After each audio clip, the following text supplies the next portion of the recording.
May mga lihim na kahit anong tagal na ng panahon, hindi pa rin kayang ibaon sa limot. Lalo na kung sa maling tao at sa maling pagkakataon nagsimula ang lahat. Isang pagkakamaling nangyari sa Dubai.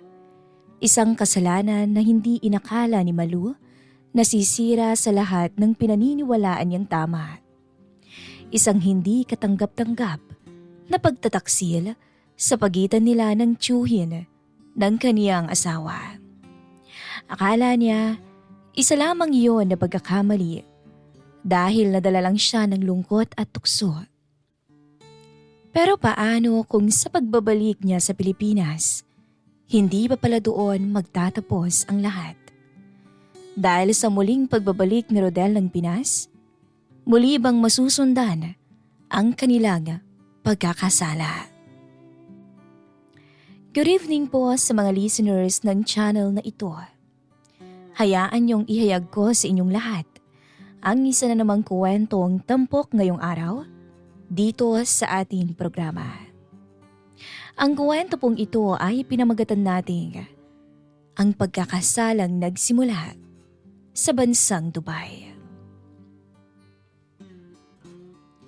Hello po, Miss Kay. Ako nga pala si Malu. 32 anyos, may asawa at 2 anak. Gusto ko lang ibahagi ang kwento ng isang pagkakamaling hanggang ngayon ay nananatiling lihim sa pagitan namin ng tiyuhin ng asawa ko. Hanggang ngayon dala-dala ko pa rin ang konsensya sa lahat ng nangyari. OFW ako dito sa Dubai. Ilang taon din akong nagtatrabaho abroad bago ako nag-asawa. Sanay ako sa lungkot at pagod. Pero iba pala talaga kapag may pamilya ka nang iniwan sa Pilipinas. Mas mahirap. Ang asawa kong si Joey, 33 anyos, naiwan sa probinsya namin kasama ang 2 anak naming parehong nag-aaral ng elementary. Mabait siyang asawa at ama.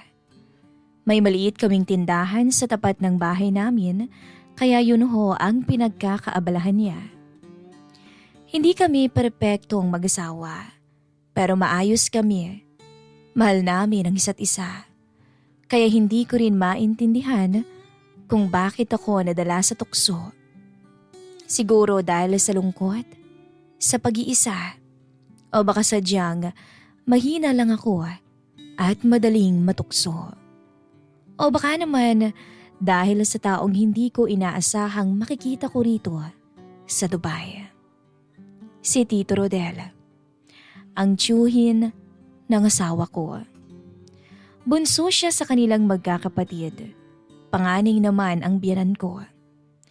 Halos 10 taon lang ang tanda niya kay Joey, kaya parang magkapatid lang silang dalawa kapag nagkakasama sa probinsya noon. Kilala ko na si Tito Rodel simula pa noong magkasintahan pa lang kami ni Joey. Mabait siyang lalaki at palabiro. Binata pa rin siya hanggang ngayon dahil hindi raw sinuwerte sa pag-ibig. Akala ko noon hanggang doon lang yun. Pero hindi ko alam na darating ang panahon na magiging espesyal sa akin. Yun nga lamang sa maling paraan. Isang araw noon, day off ko, galing trabaho bilang hotel cleaner.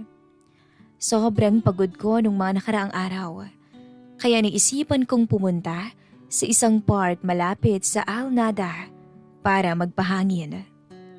Mag-isa lang ako noon. Nakaupo ako sa damuhan habang hawak ang cellphone ko at ka-video call ang bunso kong anak. Pinapakita niya sa akin ang assignment niya habang si Joey naman ay abala sa tindahan. "Miss na kita ma," sabi ng anak ko. "Miss na miss ko na rin kayo." Sagot ko naman habang pilit pang humingiti. Pagkatapos ng tawag, bigla akong nakaramdam ng lungkot. Ibang klaseng lungkot kapag mag-isa ka sa ibang bansa. Kahit maraming tao sa paligid, parang wala ka pa rin kasama. Napabuntong hininga ko habang nakatingin sa mga batang naglalaro sa parke. Teka, Malu? Bigla akong napalingon. Nanlaki ang mata ko nang makita ko kung sino ang nasa likod ko. Tito Rodel? Napangiti siya habang hawak ang isang paper bag ng pagkain. Ikaw nga. Akala ko namamalikmata lang ako. Halos hindi ako makapaniwala.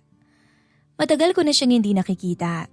Simula nang umalis ako ng Pilipinas, 1 taon mahigit na rin ang nakakalipas. Anong ginagawa mo rito? Tanong ko. Driver ako dito sa Dubai. Kadadating ko lang din. Talaga? Hindi ko alam. Hindi nabanggit ni Joey.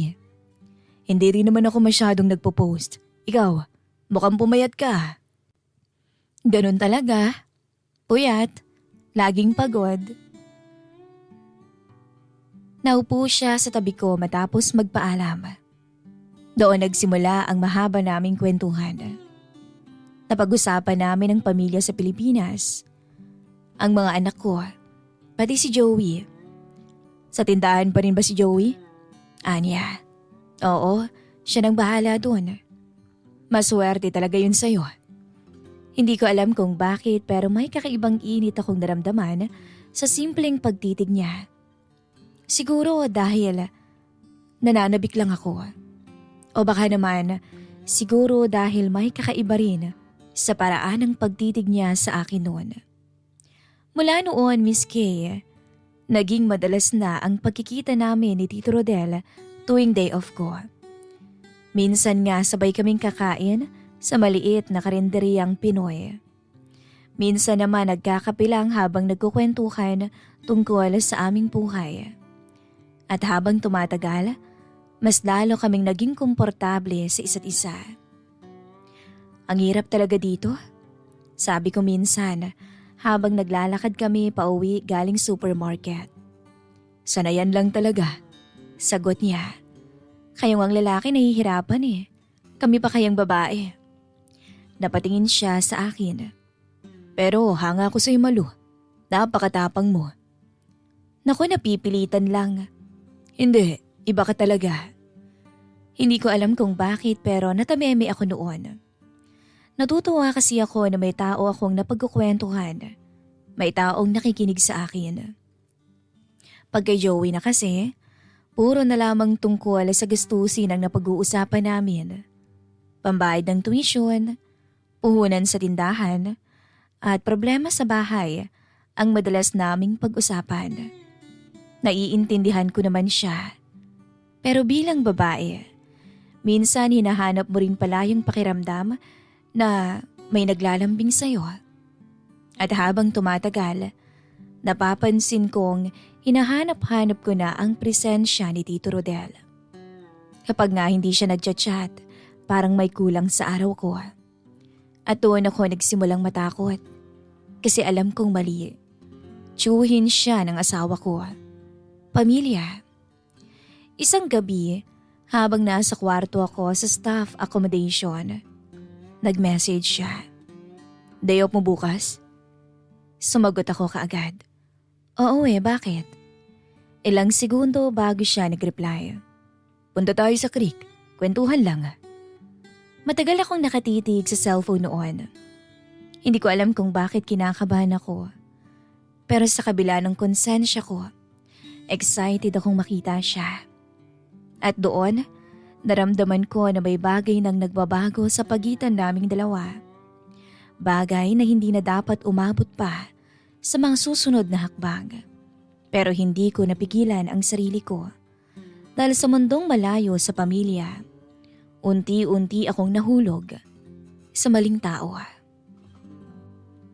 Kinabukasan, matapos ang pag-uusap namin ni Rodel, maaga akong nagising kahit day off ko naman. Hindi ko maintindihan kung bakit kinakabahan ako habang naghahanda. Paulit-ulit kong sinasabi sa sarili ko na simpleng labas lang naman yun. Makikipagkwentuhan lang naman. Pampalipas oras. Pero sa totoo lang, alam kong may kakaiba na sa pagitan naming dalawa. Nagsuot lang ako ng blouse at maong na pantalon. Naglagay ng kaunting lipstick dahil matagal ko nang hindi ginagawa iyon para sa sarili ko. Pagdating ko sa Dubai Creek, nakita ko agad siya. Nakasandal siya sa railing habang hawak ang dalawang kape. Napangiti siya agad nang makita niya ako. Ang tagal mo. Biro niya. Traffic sa EDSA eh. Pagbibiro ko din. Natawa siya. Inabot niya sa akin ang isang kape. Favorite mo pa rin, vanilla. Nagulat ako. Naalala mo pa? Oo naman. Napangiti ako pero kasabay noon ang kakaibang kabog ng dibdib ko. Naglakad kami sa gilid ng creek habang nagkukwentuhan. Maraming tao roon pero pakiramdam ko kaming dalawa lang ang magkasama. Mahangin at tahimik at komportable pa akong kasama siya. Kumusta kayo ni Joey? Tanong niya maya-maya. Okay naman. Namimiss mo? Siyempre naman. Tumango siya pero napansin kong parang may lungkot sa mga mata niya. Kayo, bakit hindi ka pa rin nag-aasawa?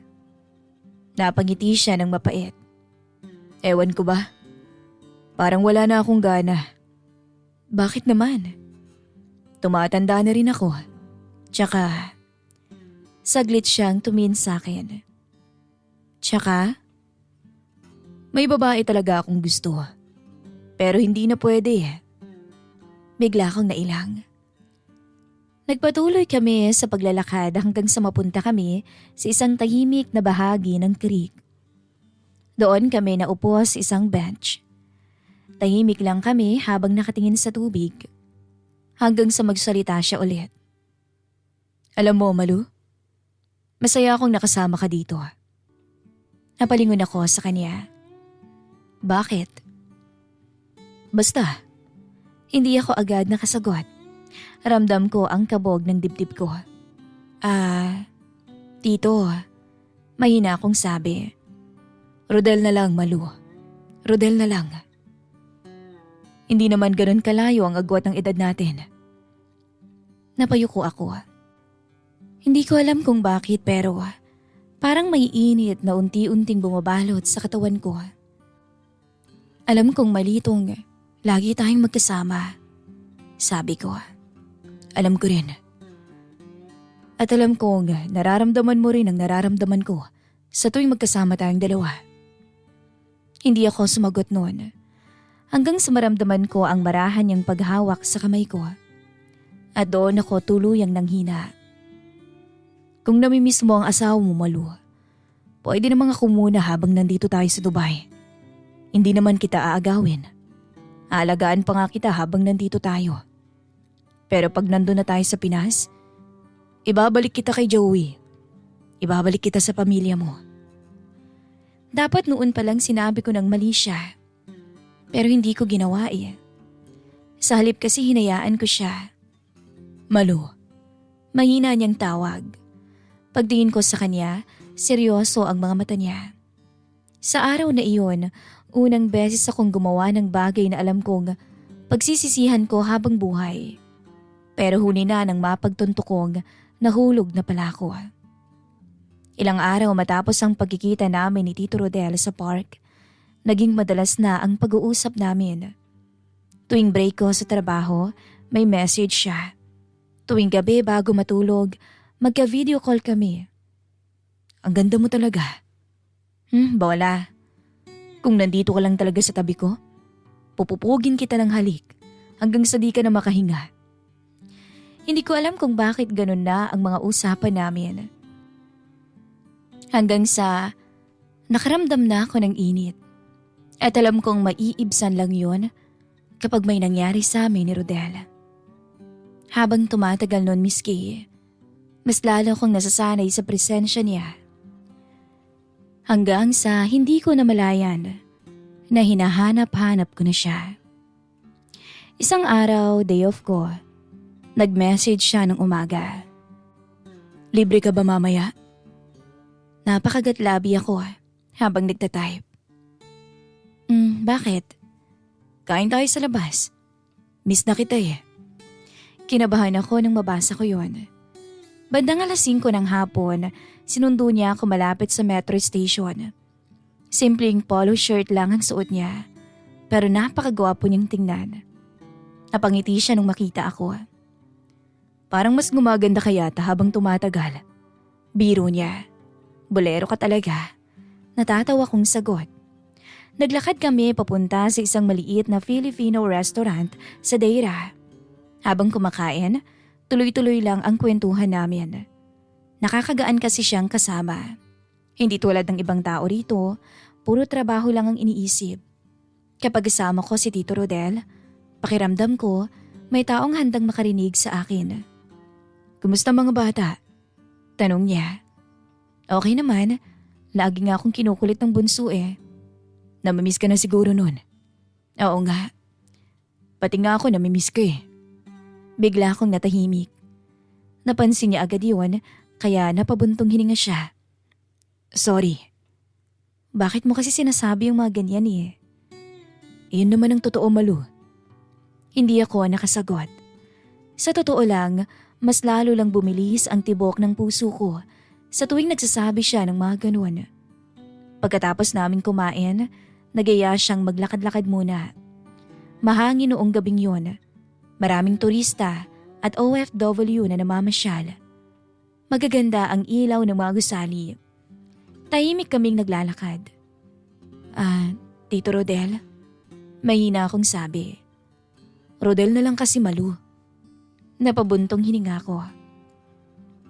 Alam mo, guilty ako eh. Bigla akong sabi habang nakatingin sa kanya. Bakit naman? Kasi mali na tong ginagawa natin eh. Niloloko na natin si Joey. Tahimik siya sandali. Alam ko, tito ka ng asawa ko. Pamangkin mo siya. Alam ko rin. Huminga siya ng malalim bago sumagot. Pero alam mo, Malu, masaya ako kapag kasama kita. Napapikit ako sandali dahil yun din ang totoo. Na masaya ako kapag kasama ko siya. Bandang 10:00 na ng gabi nang mapansin naming kaunti na lamang ang tao sa paligid. Sasakay na sana kami ng metro pa uwi nang biglang magsalita si Rodel. Pwede pa ba tayong mag-usap kahit sandali? Napatingin ako sa kanya. Saan naman? May alam akong coffee shop na bukas pa. Saglit pa akong nagdalawang isip pero pumayag din ako. Sumakay kami ng taxi papunta sa isang maliit na cafe. Umorder kami. Pero imbis na magkwentuhan, nagtititigan lang kaming dalawa. Para bang pareho naming alam na may bagay nang nagbago sa pagitan naming dalawa. Malu, mahina niyang tawag. Hindi ko na yata kaya. Kinabahan ako. Ano? Gusto kita. Parang biglang uminit ang buong katawan ko. Pero, Tito, Rodel, Malu. Rodel, hindi ako makapagsalita. Dahil lang totoo, matagal ko na rin nararamdaman yun. Pagkalabas namin ng cafe, mas mabigat na ang hangin sa pagitan naming dalawa. Hanggang sa nauwi kami sa isang murang short stay hotel na madalas tinutuluyan ng mga OFW na gustong magpahinga pagkatapos ng trabaho. Habang nasa elevator kami, nanginginig ang kamay ko. Hindi dahil sa takot, kundi dahil alam kong tatawid na kami sa maling direksyon. Pagkapasok namin sa maliit na kwarto, pareho kaming tahimik. Naririnig ko yung malakas kong paghinga habang nakatingin siya sa akin. Hinalikan niya ako. Halik Miss K na lalong nagpainit sa nararamdaman ko. Rodel, napangiti siya nang banggitin ko ang pangalan niya. Malu, ako muna ang asawa mo ngayon. Ibibigay ko lahat ng pangangailangan mo. Nung halikan niya akong muli, Miss K, tumugon na ako. At doon, ang halik sa labi ay bumaba sa leeg ko.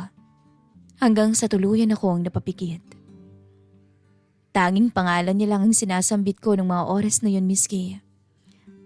At hindi ko ikakaila kung gaano siya kahusay. At sa gabing iyon, tuluyan kong pinagkanulo ang tiwala ng asawa ko. Dahil sa piling ni Rodel, nakalimutan kong asawa ako ng pamangkin niya.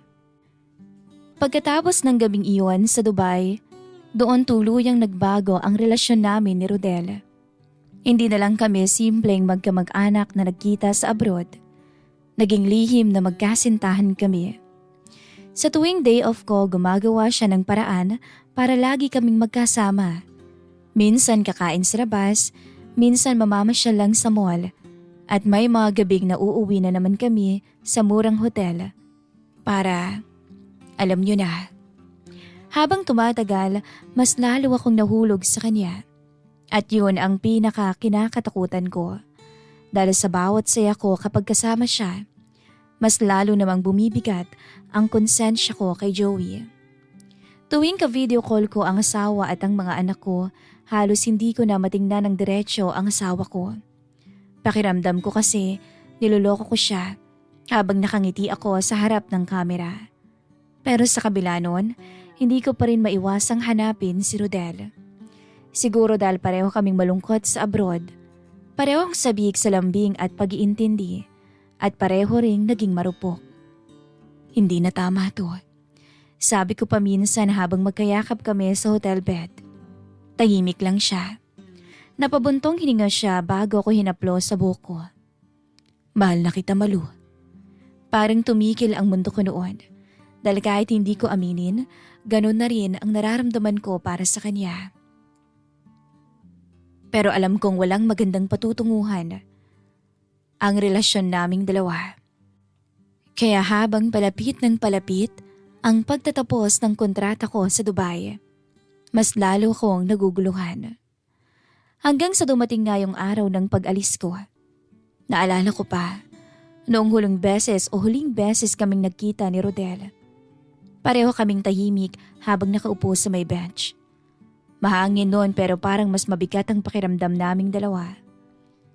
Kailan ka ulit babalik? Tanong niya. Umiling ako. Hindi ko na alam. Magstay ka na ba ng Pinas? Siguro. Napayuko siya. Ayaw kitang mawala. Napapikit ako sandali dahil gusto ko ring sabihin yon. Pero mas nanaig ang konsensya ko bilang asawa at ina. Tama na siguro to, Tito. Hindi siya agad sumagot. Hanggang sa mapait siyang ngumiti. Rodel na lang sana, kahit huling beses. Napaluha ako noon dahil alam kong sa kabila ng lahat. Naging totoo ang nararamdaman namin sa isa't isa. Pero mali pa rin. Pagbalik ko nga ng Pilipinas, pinilit kong kalimutan ang lahat. Mas nag-focus ako sa mga anak ko at sa pagtulong ko kay Joey sa tindahan namin. At sa unang pagkakataon matapos ang ilang taon, nakasama ko ulit araw-araw ang pamilya ko. Unti-unti ring nanumbalik ang dating closeness namin ni Joey. Minsan kapag nakikita ko siyang pagod na pagod habang nagbabantay ng tindahan at tinutulungan pa ang mga anak ko sa school, lalo akong kinakain ng konsensya ko. Hindi niya talaga deserve ang ginawa ko. Dahil mabuti siyang asawa, mabuti siyang ama. At habang tumatagal, mas lalo kong pinagsisisihan ang naging relasyon namin ni Tito Rodel. Kaya nga, nang mag-message ito matapos akong makauwi, hindi ko na siya nire-replyan pa. Hanggang sa tuluyan na ngang nawala ang communication namin. Lumipas ang mga taon, Miss Kay. Akala ko ho noon, tuluyan nang naibaon ng panahon ang lihim naming dalawa. Pero hindi. Akala ko lang pala yon. Dahil isang hapon, habang naghahanda kami para sa reunion ng pamilya ng biyenan ko, biglang nagsalita si Joey. Alam mo ba, mahal, uuwi raw rito si Tito Rodel. Parang may kumabog agad sa dibdib ko. Talaga? Oo, dito na yata ulit mag-i-stay. Di na babalik. Pinilit kong itinago o pilit kong tinatago ang kaba ko habang inaayos ko ang mesa. Matagal ko na siyang hindi nakikita at sa totoo lang, akala ko hindi na kami magkikita ulit. Dumating yung araw ng reunion. Maraming handa sa bahay ng biyenan ko. Kumpleto silang magkakapatid. Maingay, maraming nagkukwentuhan habang nag-iihaw sa labas ang mga lalaki. Abala naman ako sa kusina noon kasama ang mga hipag ko. Nang makarinig ako ng isang boses sa sala. "Kumusta na kayo?" Bigla akong natigilan. Boses pa lang niya, kilalang kilala ko na kaagad. Si Rodel. Dahan-dahan akong napalingon palabas ng kusina.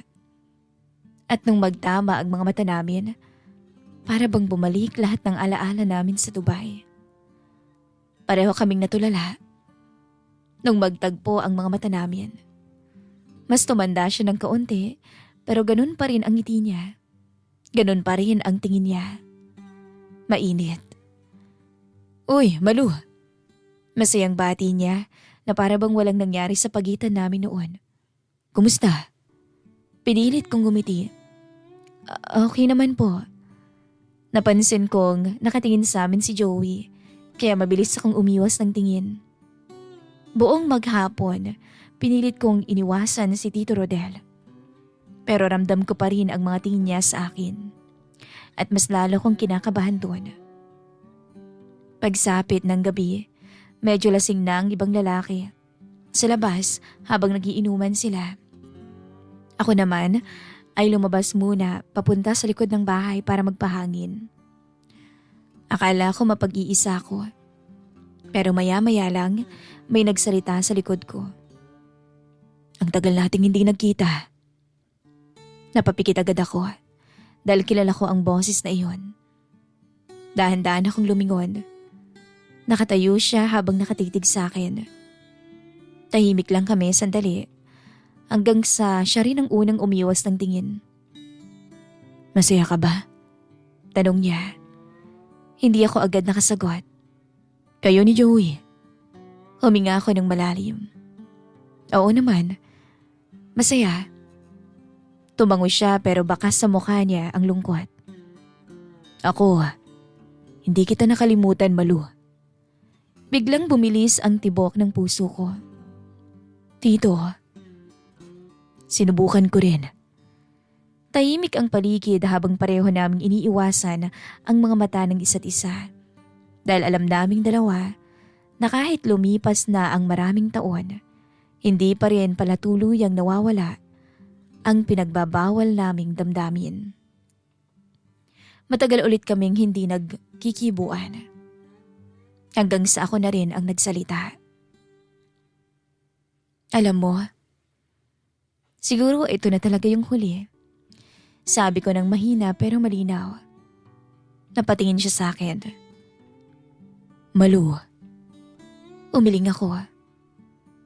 Kasi alam naman natin na umpisa pa lang hindi tayo pwede. Huminga siya ng malalim. "Alam ko."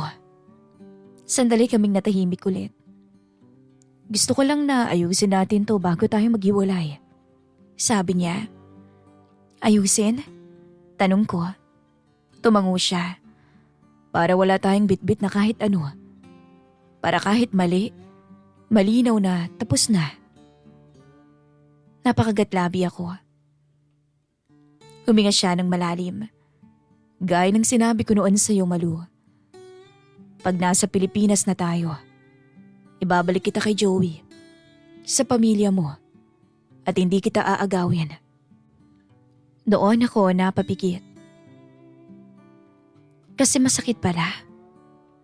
Masakit marinig, pero yun ang totoo. Nagkatitigan kami. Wala nang pagtatago, wala nang dahilan para magkunwari. Ganun talaga. Mali ay mali. Halos pabulong kong sabi. Tumango siya.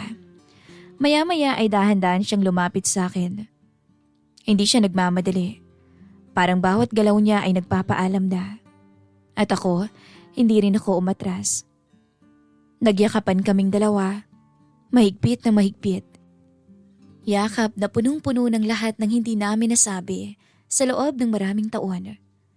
Yakap ng dalawang taong minsang nagkamali, nagmahal, at ngayon ay kailangan ng maghiwalay. Paalam Malu, bulong niya. Paalam Rodel, sagot ko. At doon miski tinapos po namin ang lahat. Lumipas ang mga taon. Bumalik ako sa normal na buhay kasama si Joey at ang mga anak ko. Hindi perpekto ang lahat, pero pinilit kong itama ang pagkakamali ng nakaraan. Araw-araw akong bumabawi bilang asawa at ina. Hindi madali.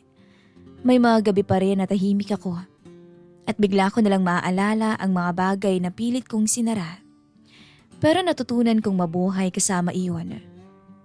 Si Rodel, nabalitaan ko na nagkaroon na rin siya ng sariling kinakasama at tuluyan ang nagpatuloy sa ibang direksyon ng buhay niya. Wala na kaming komunikasyon, wala na rin kahit anong ugnayan. Parang unti-unti, tinulungan kami ng panahon na ibaon sa limot ang lahat. Isang araw nga, habang nakaupo ako sa harap ng tindahan namin, napatingin ako sa mga taong dumadaan. Normal na araw, normal na buhay. Pero sa loob ko alam ko, may isang bahagi ng nakaraan ko na hindi ko kailanman ipagkakaila. Pero hindi ko na rin kailanman babalikan. Dahil minsan sa buhay ko, may tao akong minahal sa maling paraan. At iyon ang naging sikreto na habang buhay kong dala-dala ngayon, Miss Kay. Miss Kay, ito po ang kwento ng aking buhay. At dito na po nagtatapos ang lahat. Sana po ay huwag niyo akong husgahan sa naging takbo ng aking buhay. Lubos na gumagalang sa inyong lahat, Malu.